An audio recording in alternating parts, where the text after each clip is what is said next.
আজকে আমার সকালে নাস্তা বানাবো, খুদের ভা বানাবো। এই যে শুক্রবার তো আর খুদের ভা বানানো দিতে গিয়ে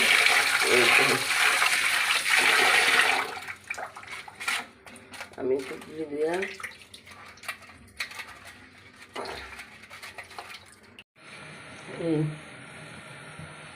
পেঁয়াজ দিলাম, এই সরষের তেল, আমরা সরষের তেলই খাই।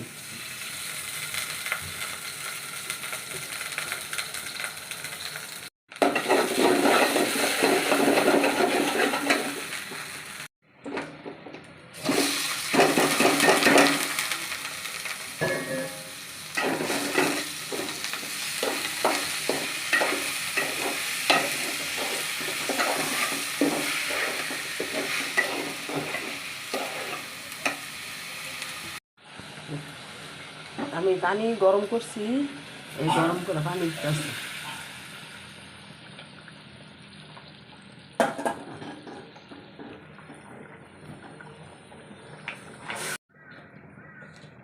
লবণ লবণ দিলাম,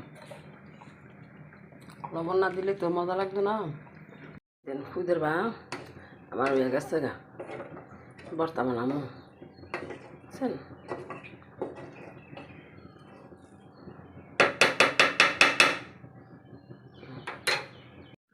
এই দেখেন, এটি বাসপতি চাবা, ফুরি চাবা না, ফুরি চাবা খাইতে তিতা লাগে, এই কারণে আমি বাসপতি চাবা আনি।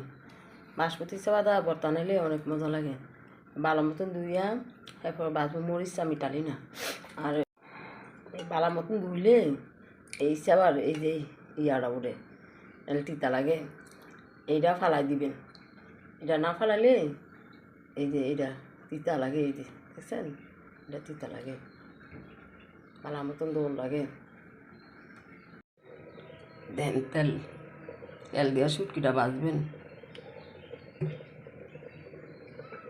শুটকি পেঁয়াজ রসুন একসাথে ভাজবেন। এই দেন শুটকি এই তেলে দিলাম, এরপর এই দেন পেঁয়াজ রসুন লগে সব ভাজালাম।